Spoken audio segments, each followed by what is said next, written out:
The European Union agrees a ban on oil imports from Iran. Tehran says it's not worried, but can it make up for losses from this vital sector? And what would this ban mean for oil supplies to the EU? This is Inside Story.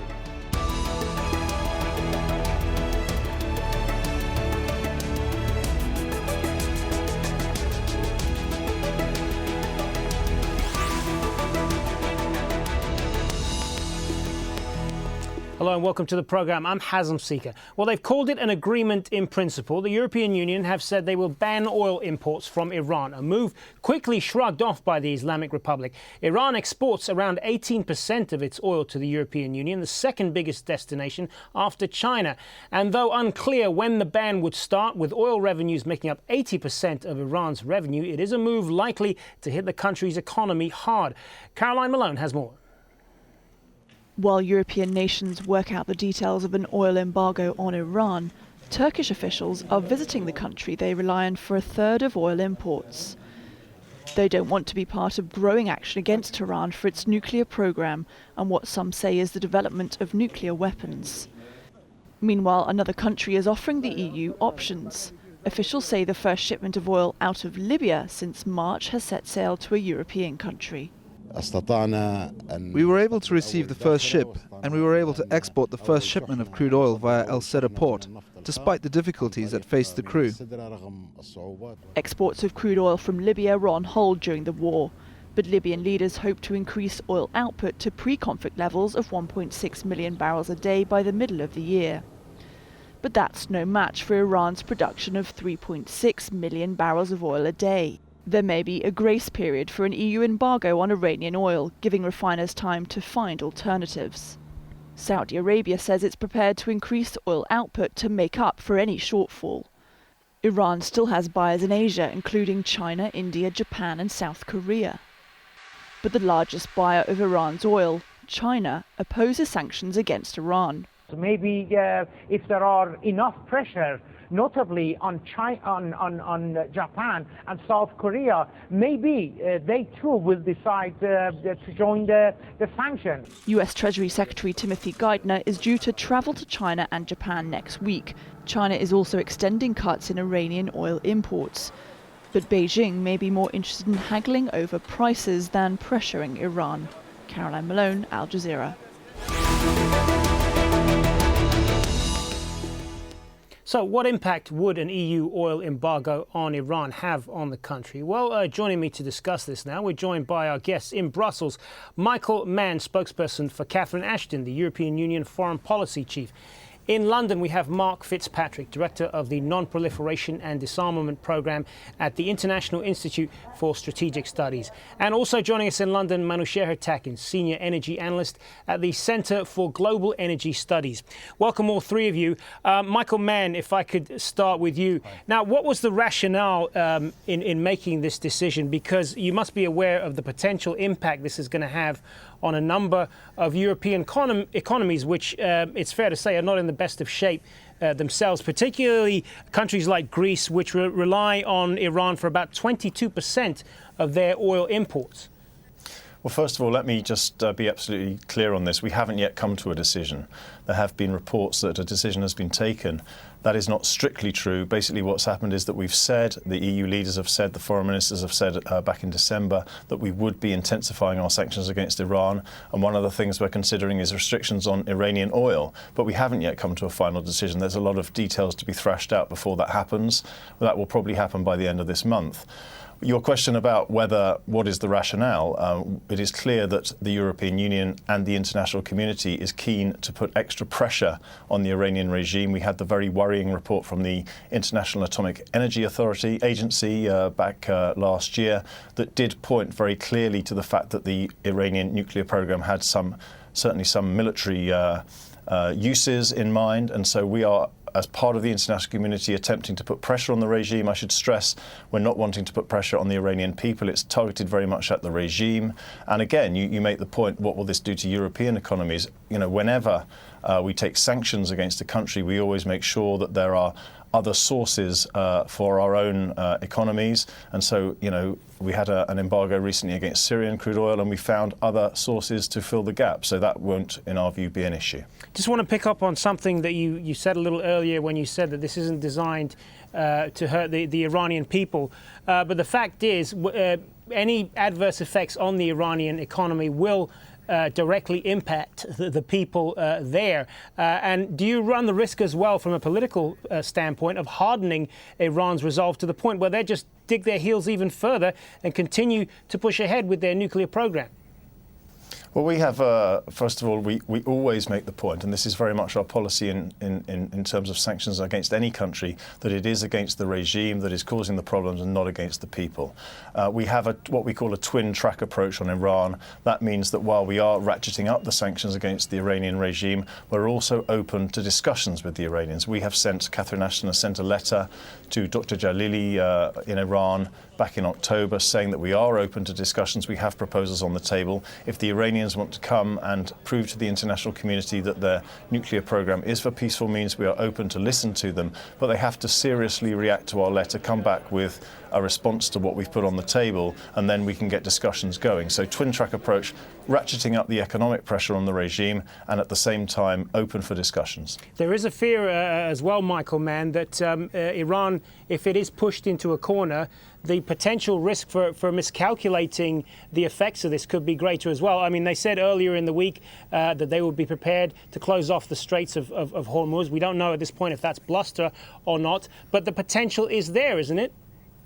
Well, I think I've also read reports that they do not intend to close the Straits of Hormuz. So there is a lot of talk coming out of Tehran. I think we have to deal with the facts. We have to deal with the fact that the international community is very united in its desire to see the Iranians coming clean on their nuclear program. And we, the Europeans, the Americans, other parties are all attempting to work together to put that political pressure on the Iranian regime. Manouchehr Takin, if I could turn to you on this, what potential impact do you believe this could have on Iran's economy, which is already not in good shape at the moment?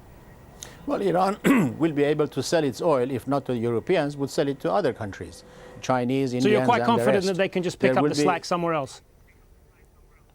I'm sure there will be, because the world supply-demand balance at present is tight. And I think the world needs oil. The last thing the world needs now is to have a disruption of supply. And unfortunately, through policies from the West, that is unfortunate. But the supply is tight, the prompt supply of oil is tight, and there will be others who will come and buy from Iran. There might be some teething problem to sell, negotiate, schedule tankers to come and lift. That will be causing problem, but is a short-term transitory one. The Chinese might use this opportunity and ask for discount. Iranian oil revenues might be coming less. But I must say, you didn't ask me, but I want to say that the refineries in Greece and Italy and Spain would suffer financially more in the next 2 or 3 months. David, Mark Fitzpatrick, if I could turn to you on this, what do you believe the potential impact on all of this is, not only on Iran, but on the European economies?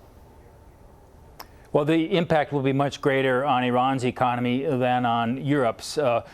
Only about 3 European countries really have significant oil purchases from Iran, and they all now are arranging for alternative supplies. Iran, on the other hand, sells 22% of its oil to Europe. If that's cut off, yes, there will be some alternative buyers for some of that oil, but nobody's going to pick up the whole slack. Iran will be offering discounts and their revenues will be decreased. This is the sanctions that for the first time really bite the Iranian economy because it affects their main source of revenue. Manouchehr Takin, I mean, Iran has got to be feeling the pressure at this point, because over the past week or so, we've seen them carry out missile tests. We've seen them threaten to close off the Strait of Hormuz, which is where around 40% of the world's oil passes. They wouldn't be doing this if they weren't feeling the pressure from the international community. Well, I really don't know. I'm not aware or knowledgeable about Iranian politics, international to and fro what is going on. I don't know, but apparently this naval exercise was planned a long time ago, is part of a separate story. Unfortunately, in this tit for tat, these statements are made and then modified and so on. I think this whole thing is really very tragic. I think there should be common sense and negotiations. But somehow the world seems to look at Iran as the bogeyman, as a threat. They have made up the media as if Iran is ready with bombs to sell. It is not. It is just preparing and concentrating fuels, etc., etc. And there is double standard. Again, I'm no expert on politics, but I see here an unfair campaign in the world against Iran. All right, let's put that back to Michael Mann in Brussels. There are double standards here at work as far as the international, with regard to the international community and the way they view Iran's nuclear program. What do you say to that? I don't think there's any double standards in play here at all. The European Union and its international partners play a very consistent game. We had the report from the IAEA recently that very clearly set out their concerns. They're an international respected body. They are the international body on nuclear questions, set out very clear concerns about the potential military use of Iran's nuclear technology. That is why we are reacting in the way that we do. We have said that we are open to discuss with the Iranians if they want to prove to us that their nuclear program is for peaceful means. We are open to listen to them, but so far they have not responded to our overtures. We are open for discussions, but the ball is very much in the Iranians' court. It's a completely consistent line from the European Union and from the international community. We want to discuss with the Iranians, but they have to discuss in good faith without any preconditions. Manouchehr, your view on that? The report by the IAEA did raise quite a few alarm bells. No, I don't agree with that. From the way I have heard the other side is that the evidence really was not that strict. It was like Iran has to prove a negative as weapons of mass destruction of Iraq, that supposedly there were evidences, documents, and so on, and yet there was nothing there. I think it's the same story in here. And I really think that there has to be more discussion. Iran was open in the non-proliferation treaty and also in the additional protocol. And the IAEA experts used to visit Iran and search here and there. And Iran also offered to have the nuclear fuel concentration inspected, moved to Turkey, Brazil, and so on. Again, all those more common sense from me as an outsider looking, all those options were put aside, and Iran is being pushed in the corner with the threats and so on. That, I think, is double standard and unfair when Israelis have 200, apparently, missiles, and they are not member of the non-proliferation treaty or an inspection anyway, you see. So this, I think, is unfair. I think there should be a negotiation rather than trying to push one side in the corner and so on, to my mind, as a general observer from outside. All right, I want to pick up on what you just said in just a moment, but I want to put this to Mark Fitzpatrick, if I can. What does all of this do for the chances right now of resolving the impasse of Iran's nuclear program through diplomacy? Well, one hopes that it might improve the chances, because Iran is feeling the pinch. And if it wants to really seek a negotiated solution, it has every reason to seek to do so. You know, a year ago, the European Union led discussions, first in Geneva and then Istanbul, put some confidence-building measures on the table for Iran. I totally agree with your other speaker here in London that there should be negotiations. But Iran at that point didn't want to negotiate. They refused to meet bilaterally with the United States. They refused to pick up on the confidence-building measure that had been tabled by the European Union and its negotiating partners. Let's hope that there still is room for diplomacy. Iran does not have a nuclear weapon, but the IAEA report did show all the ways that Iran is moving toward having a nuclear weapons capability. So the intensity of the issue is increasing. Michael Mann, I saw you nodding in agreement to some of that. You want to respond to what you just heard? Mm-hmm. Well, I mean, I agree with Mark Fitzpatrick. It's quite clear that, as he said, in Istanbul, around about this time last year, Catherine Ashton put some confidence-building measures on the table, and we spent 2 days there with no response from the Iranian side. We have written to Dr. Jalili in Iran to repeat that offer and to put those measures on the table again and to wait for their response. And, you know, there is, of course, room for diplomacy. We are waiting for the Iranians to respond. If they respond in a positive way, those negotiations can begin again. But it's just not correct to say that they're being pushed into a corner unfairly. Our cards are on the table. They need to respond to the offer that the international community has made. We are perfectly willing to talk to them. We want to resolve this issue, and the offer is there. We just are waiting for the Iranians to respond in a positive way. When you say that you're not pushing Iran unfairly, Manouchehr Takin earlier made the point there that no one is going after Israel about their suspected nuclear weapons program, and as far as many people in the Middle East are concerned, therein lies the double standard. I don't think you should compare apples with pears, to be quite honest. I mean, we are talking here about a particular country that has had an offer to discuss with the international community and has failed to take up that offer so far.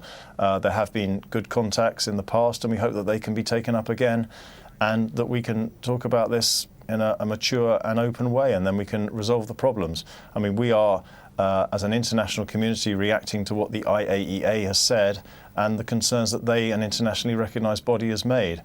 We want to sort this out, and I hope that we can do that very soon. Mark Fitzpatrick, you want to jump in here? Yeah, I just wanted to say, let's make it clear that nobody is denying Iran nuclear energy. Russia's program of building the Bushehr reactor has been accepted by all other countries concerned. The United States has accepted it. The European Union has tabled a proposal to provide nuclear technology to Iran if they can settle this problem. But what they won't abide by is Iran pursuing a nuclear weapons program. And Iran agreed by signing the Nuclear Non-Proliferation Treaty not to pursue nuclear weapons. They're violating that, and therein lies the problem. That's the double standard, that Iran agreed to something and then now is violating it. If they stopped violating it, there wouldn't be a problem. Let's put that back to Manouchehr here then. Iran did sign up for this non-proliferation treaty, and according to many Western nations, they are now not abiding by it by pursuing what is a suspected nuclear weapons program. Well, let me, again, I'm no expert on the details of these negotiations back and forth. Negotiations should be unconditional rather than putting conditions in order to start the negotiations. And double standard is this, that one country, Israel, does not accept the International Atomic Energy Agency, is not a member of it, and it is reputedly have 200 missiles already with warheads ready. But the point of the question, though, that I'm putting to you is that they didn't sign up yes. to that, and so Iran, as a signatory to this treaty, it is suspected that they are pursuing a weapons program. So, what's your response to that? Well, as far as I know, Iran has signed and has been open. They have been examining. The inspectors have been coming to Iran up to 2-3 years ago. There was the additional protocol that within 24 hours they could go and inspect anywhere in Iran. They did it for a few years. But somehow the goodwill between the two sides somehow deteriorated because of politics. I don't want to blame the Iranian government or the Washington, whatever. And now we have reached this stage of lack of confidence, always accusing the other side. To my mind, as an outsider, I repeat, this is unreasonable. Both sides should get together and in a constructive way negotiation rather than accusing when something which is not yet proved. I again say that Iraq was supposedly had weapons of mass destruction and was denying it. They said no, there was evidence that they had it, and we are repeating the same cycle. Unfortunate case, accusing Iran of these and going along the weapons route, which is not really the case, cannot be proved. Let us calm down and negotiate in a peaceful way, in an open, constructive way. Mark Fitzpatrick, you were shaking your head there. Well, I just want to make the point that mistakes were made in the case of Iraq. There clearly was not evidence about a nuclear weapons program. But the evidentiary case with Iran is totally different from Iraq. The IAEA goes to Iran, as Manouchehr said. They have been able to inspect some things, not everything they're supposed to be able to do, and they have provided detailed reports of the different ways in which Iran has been pursuing activities of a possible military dimension, all of which points to Iran having pursued various ways they want to have the capability to have a nuclear weapon. The evidence is there on the table by the independent, neutral International Atomic Energy Agency. Michael Mann, if I could turn back to you on this. I know you said earlier that it's not a given that this oil embargo will go through, but assuming that it does, we've had several international rounds of sanctions applied on Iran, and this whole impasse over Iran's nuclear program has dragged on for several years now, as you know. Why should things be different this time around? What potential effect will it have this time that it hasn't had before? Well, the measures that we're talking about now are not measures that we've had in place in the past. We've talked in the past really about individual travel bans and asset freezes against individuals, for example. This would mean a whole kind of ratcheting up of the type of sanctions that we're taking against Iran. We hope that this will concentrate minds in Tehran. And, you know, to go back to what your previous speaker said, the idea that somehow we are setting preconditions is completely false. We have what we call the twin track approach, where we want to apply pressure through the sanctions, but, you know, they are at any time able to come back to us and say that they want to talk to us, as long as they don't set preconditions themselves. You know, as Mark said, there is evidence that has been gathered by the internationally recognised nuclear watchdog. So I don't think there's any case of comparing this with previous countries. You know, we hope that this new type of sanction will have an even stronger effect than the previous sanctions and will persuade the Iranians that getting back to the negotiating table is the way to go. Manouchehr Takin, how do you see this playing out then over the coming months? Well, I hope there will be, as I said, negotiation in a constructive way. But these evidences I want to add were there in the IAEA before, but Mr. Al-Baradei, who was a lawyer, did not accept those evidences to be put in a document. He thought they were not substantiated legally. But now with the new appointment in the last year or so, these are being used as evidence. Again, to my knowledge, these are not as accurate and as reliable as the media are making it up. And I'm no privy, I don't know what the Iranian government is doing. I am Iranian, but I don't know what is the government's secret activities. What officially is announced by the supreme leader, by others, that they are not doing weapons of building weapons, and also being able to have that capability for nuclear power and nuclear weapons. Japan is much further ahead on the technology than Iran. Again, to my knowledge, it still is a long way before really we get to this crunch of threat and this bogey and this spirit of crisis in the world that's being imposed on Iran and the Middle East. Let us hope that everyone calms down on both sides, and they negotiate and have a diplomatic and peaceful solution. Mark Fitzpatrick, it's been said by some analysts in the West that Iran sometimes exaggerates its nuclear advances to try to perhaps gain leverage in its standoff with the international community. Any truth to that, do you believe? Well, I think many of Iran's pronouncements about its nuclear energy program have been proven to be exaggerated. Partly it's for domestic consumption. Iran would like to show technological progress. But I think the basic facts are clear. Iran has reached a stage of uranium enrichment. It has various nuclear technologies that it is pursuing.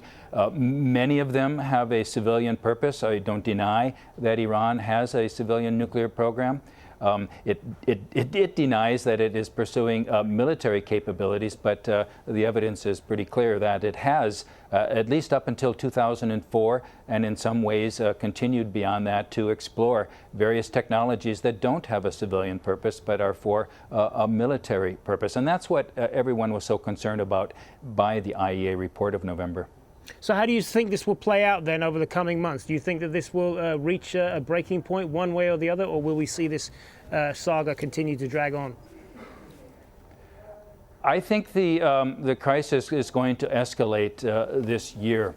As Iran's nuclear technology expands, it's creating concerns in three ways. One is that it is producing 20% enriched uranium, far beyond any current civilian need. And 20% enriched uranium is just on the cusp of being weapons usable.